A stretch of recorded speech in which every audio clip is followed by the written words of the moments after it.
Bonjour à chacune et à chacun, et merci d'être présent pour suivre un petit peu cette présentation de ce que je propose comme tirage et la façon de faire les tirages intuitifs de prédiction, d'intuition, de réponse à des questions.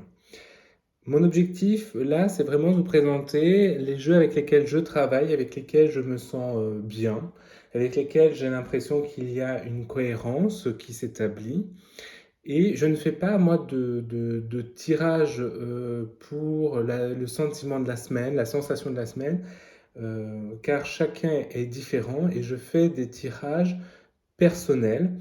Je n'arrive pas à entrer dans une intuition prédictive pour tout à chacun sur une semaine, parce que derrière, bah, c'est tout donné, et parfois on évoque des choses pour certains et les autres les prennent pour eux, et quand ça n'arrive pas, bah, forcément, ça questionne davantage. Donc moi, l'idée aujourd'hui, c'est de vous présenter ce à quoi je peux répondre et comment je le fais. Alors je ne vous présente pas, il y aura une autre vidéo pour parler du pendule, hein, puisque je travaille aussi à partir d'un pendule et tous les matins j'ai un temps de connexion avec mon pendule qui fonctionne plutôt bien et avec lequel en fait je peux être en lien avec une connexion de guide en lien avec des défunts, mais souvent il faut être en présentiel avec une photo parce que je sers d'intermédiaire avec les personnes, donc il est plus intéressant d'être en présentiel. Mais je ferai une autre vidéo pour parler de cela. Donc là, moi, je vous présente en fait comment je travaille et avec quoi je travaille. Le premier jeu, le meilleur, celui que j'adore, c'est l'Oracle le Normand, hein, qui est connu, reconnu sans aucun problème. Et je travaille avec le Téléma le Normand. Voilà, donc c'est celui-ci. Il est vraiment très beau, il est très complet. Euh, il y a donc 36 cartes. Ces 36 cartes, en fait, viennent véritablement impacter la dynamique de vie.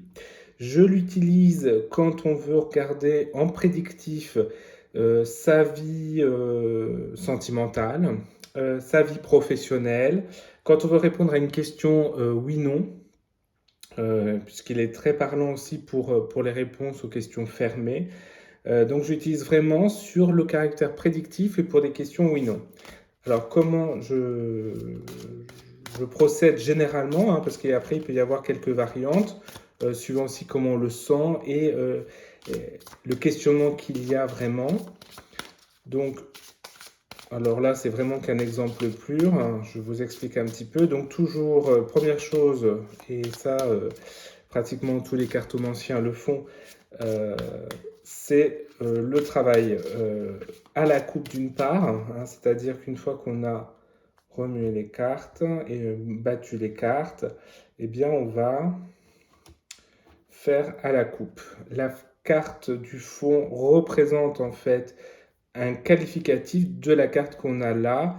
Donc voilà, donc là, comme j'ai pas fait avec une personne, j'ai pas fait par rapport à une situation, on peut imaginer simplement et il faut pas rentrer sur ce que je vais dire en tant que tel, puisque comme je vous l'ai dit, il faut personnaliser vraiment les tirages. Il faut pas rentrer dans quelque chose qui concerne tout le monde et donc personne, et parce que sinon on se perd.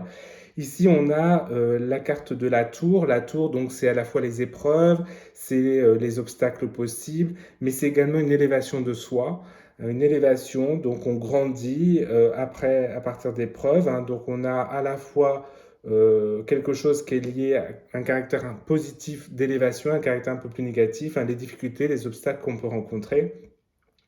Et la carte des poissons qui est l'abondance, les projets, ou avoir un élément aussi financier. Donc là, on peut se dire qu'il va y avoir soit une augmentation, une élévation de projets, donc des projets qui vont foisonner, soit une difficulté par rapport au projet. Et vous voyez que les cartes vont permettre de dire les choses et de personnifier véritablement ce qu'on en dit. Donc généralement, il y a ce découpage, ce jeu à la coupe, hein, déjà.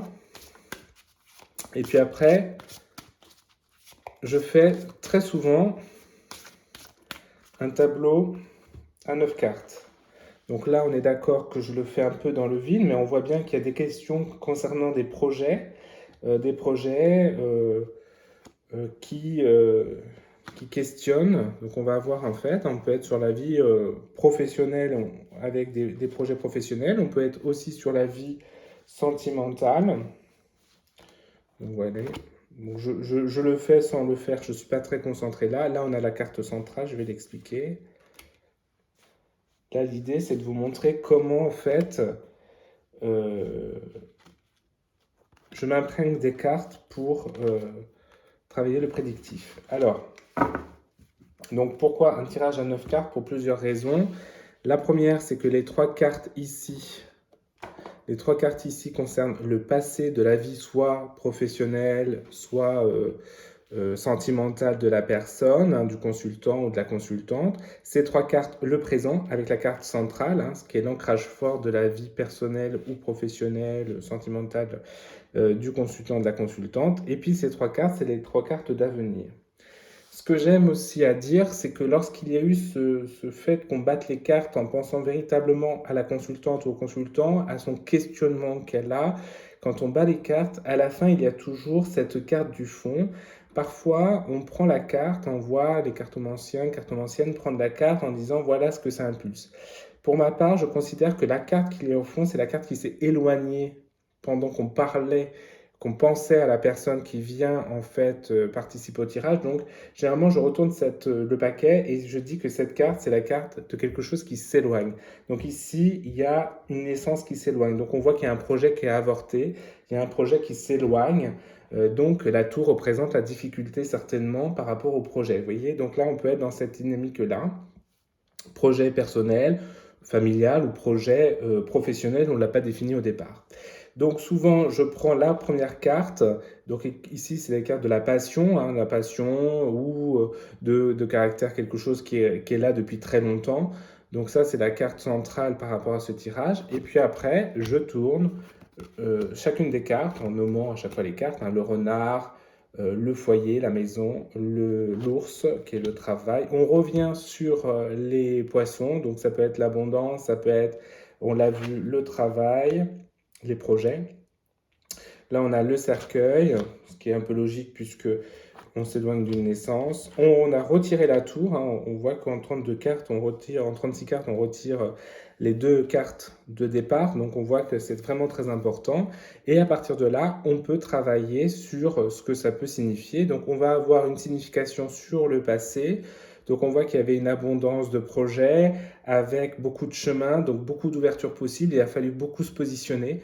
Donc on était vraiment sur un cadre où il y avait un foisonnement qui avait lieu, beaucoup de choses qui avaient trait. Aujourd'hui, on se retrouve dans une difficulté, dans une épreuve pour vraiment savoir vers quoi on veut tendre, soit au niveau du foyer, soit au niveau professionnel. On voit que là, on se questionne maintenant sur quelque chose qui a toujours fait partie de nous, mais qui maintenant ne nous rejoint plus. Et on voit que ça demande beaucoup de travail, beaucoup d'efforts. Pour pouvoir rentrer dans quelque chose de plus spirituel, d'intérieur, où on a envie de se poser un peu plus sur soi. Et donc, on a à mettre fin à quelque chose, donc à un projet, ou à mettre fin à cette vie où on ne sait plus où on en est. Donc, on peut avoir un peu ce tableau, je vais très vite parce qu'il n'est pas personnalisé, comme je l'ai dit. Donc, on a le passé ici, le présent là, le futur là, la carte qui s'éloigne. Ensuite, on a une autre lecture qui est une lecture plutôt par horizontalité. Donc en bas, c'est l'ancrage, un peu les pieds, hein, ce qui nous maintient dans notre projet personnel, dans notre vie personnelle, notre vie professionnelle, notre vie familiale, sentimentale, suivant sur quoi on se pose. Donc là, on voit qu'il y avait beaucoup de chemin, qu'on a traversé des épreuves et que là, on a un besoin de sérénité qui est très fort. Là, après, on a la carte émotionnelle, donc la carte des sentiments, la carte du ressenti. Donc on voit qu'il y avait une abondance de choses sur lesquelles, en fait, on aimait être dans une nostalgie, mais que maintenant il faut dire au revoir. Donc il y a quelque chose qui s'éloigne, quelque chose qui prend fin. Et puis en haut, c'est la réflexion, le mental. Et là, on voit qu'il a fallu vraiment se positionner pour créer en fait une dynamique de foyer, de vie professionnelle, et que ça a demandé beaucoup de travail et que c'est quelque chose qui nous a fatigués. Et on voit que là, il y a eu la fatigue énorme au niveau de l'esprit, qu'aujourd'hui, on a besoin vraiment de sérénité.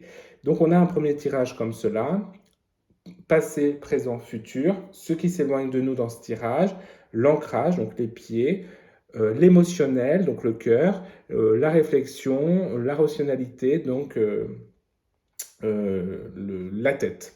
Donc on a ce tirage-là. On a aussi une autre possibilité, hein, suivant la question, c'est de faire ce losange-là, hein, qu'on voit, donc la carte de la tour, la carte des poissons, la carte de la maison, la carte du cercueil, avec la carte conclusion qui sera la lune, et on les fait se correspondre au regard de la carte centrale ici, donc de la passion, de l'ancrage de quelque chose de très fort chez nous. Donc par exemple, on peut lier le fait qu'il y a eu beaucoup d'épreuves pour monter notre projet, notre foyer, notre maison, notre projet professionnel, si on en est. Il y a eu beaucoup d'hésitations, beaucoup de questionnements, et aujourd'hui, il faut mettre fin à cela pour pouvoir retrouver de la sérénité. Donc vous voyez, là, on est vraiment dans quelque chose de conclusion. Donc si par exemple, on était sur une question fermée, oui, non, là, la question serait de dire, bah, là, il faut dire non pour être plus serein. Donc ça peut être un exemple. Ensuite, ce que j'aime faire, c'est toujours compléter ce tableau à 9 cartes pour compléter en fait la dynamique de la vie professionnelle, de la vie sentimentale, suivant ce qu'on évoque. Donc là, je bats, voilà, et je rajoute généralement donc 3 cartes ici, et je retourne. Et là, on voit que bah, on a l'arbre. L'arbre, c'est deux choses, hein. Soit c'est la santé, soit c'est vraiment quelque chose d'ancestral. Et on voit que ça aussi, ça s'éloigne. Donc, on voit que l'enracinement s'éloigne. Donc, on a décidé d'aller vers autre chose.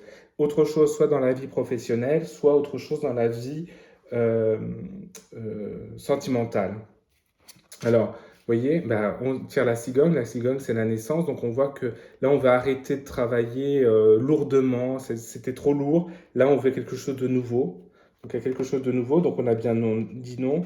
On a les monts, la montagne, donc la montagne qui va évoquer, ça ne sera pas forcément une route simple, et c'est logique puisque pendant longtemps, on était vraiment ancré dans autre chose, mais c'est la clé, c'est la solution. On voit bien que là, il y a une résonance, hein. Pour être vraiment dans cette sérénité, il y a vraiment à dire non à ce qui arrive pour donner naissance à une nouvelle dynamique. Et cette dynamique va forcément comporter quelques épreuves, mais qu'on va pouvoir surmonter parce que c'est vers quoi on veut tendre. Donc on voit bien aussi ces éléments-là. On voit aussi que l'ancrage en bas, on est perdu, on a beaucoup de chemin, on est perdu, on a beaucoup travaillé, on a dépassé des épreuves, on a un besoin de sérénité et on la trouve cette clé. Là, dans l'avenir, par rapport à ce tirage, on trouve la clé de la sérénité, de ce renouveau et ça va nous apaiser. On éloigne notre enracinement actuel. Mais c'est pour le bien. D'ailleurs, la carte du fond le dit également, c'est pour le bien. Donc j'aime également donc faire un dernier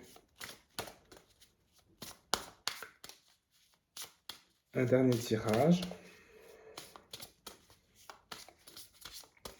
Et là, donc toujours pareil. Donc on a un nouvel ancrage, hein, voilà, ou en tout cas on a quelque chose de nouveau qui arrive. Et là on a quoi? Bah, de la communication, donc on voit qu'il y a un renouveau, on redit les choses, voilà, on transmet, on est dans la correspondance, dans les échanges, on communique, et donc on met fin véritablement à ce qui nous embêtait, on a largué les amarres et on s'en va sur une autre dynamique. Donc là, sur ce jeu-là, suivant la question, suivant la personne, et si on était vraiment concentré, qu'on avait sorti ce jeu-là, eh bien, on aurait quelque chose qui dit, il faut un renouveau, et vous pouvez être dans ce renouveau, allez-y, lâchez-vous, vous pouvez y aller. Parfois, j'aime bien compléter ce tirage-là, donc on voit qu'il est assez complet quand même, hein, parce qu'il y a 9 cartes, on en rajoute 6 en 2 tirages, puis il y a toujours la carte qui s'éloigne lors du premier tirage de 9 cartes. Ensuite, quand on tire les 3 autres, hop, on retourne la carte vraiment de quelque chose qui doit nous interpeller. Et puis à la fin, on a nos fameuses cartes qui viennent compléter. J'aime voir si les cartes sont d'accord avec ce qu'on vient d'évoquer par quelque chose qui s'appelle la sagesse du colibri.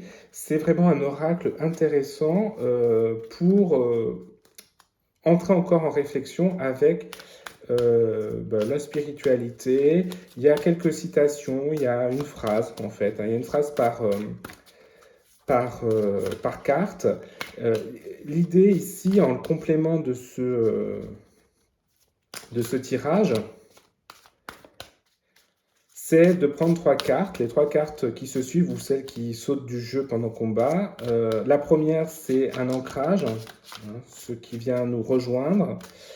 La deuxième, celle de gauche, ça sera sur quoi on s'appuie pour parfaire cet ancrage. Et puis, la troisième carte sera celle de droite, et c'est ce vers quoi on veut tendre. Voilà.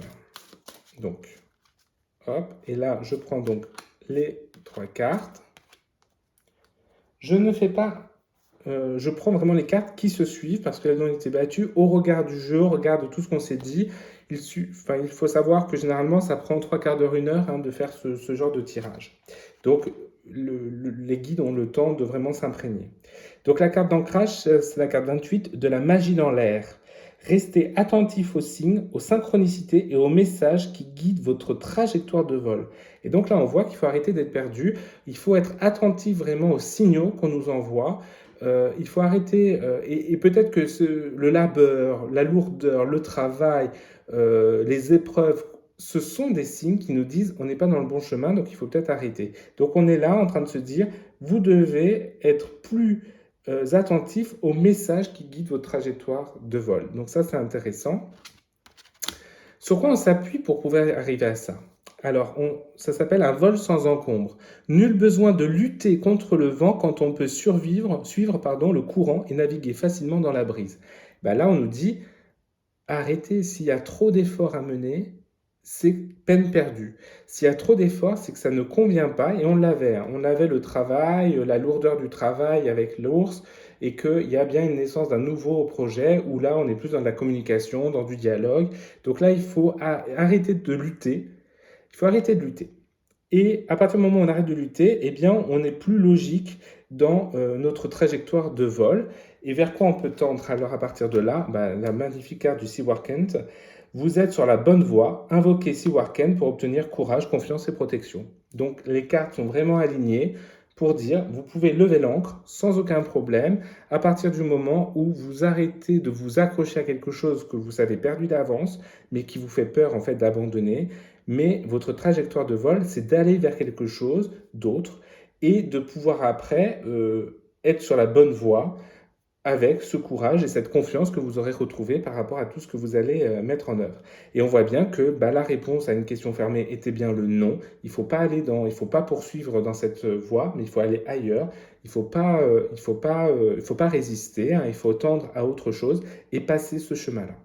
Donc voilà, ça c'était une première vidéo que je voulais faire avec vous pour simplement signifier en fait comment j'utilise le jeu Lenormand, Téléma Lenormand. Donc on voit bien un tirage assez complet, hein, puisqu'on a 9 cartes qui représentent passé, présent, futur, qui peuvent représenter aussi l'ancrage, l'émotionnel et la réflexion, le mental. Qui peuvent être aussi accompagnés de 2 autres tirages de 3 cartes pour être plus précis dans les prédictions. Et puis, j'aime le finir par la sagesse du colibri. Je trouve que ça permet de voir si tout était cohérent. Donc voilà, là c'était un premier tirage, un premier sort de tirage que je voulais vous présenter. Le tirage, comment j'utilise le normand avec la sagesse du colibri après. Je vous retrouve pour une autre vidéo pour vous parler d'un autre jeu d'oracle que j'utilise pour travailler l'accompagnement spirituel et le développement personnel. Voilà.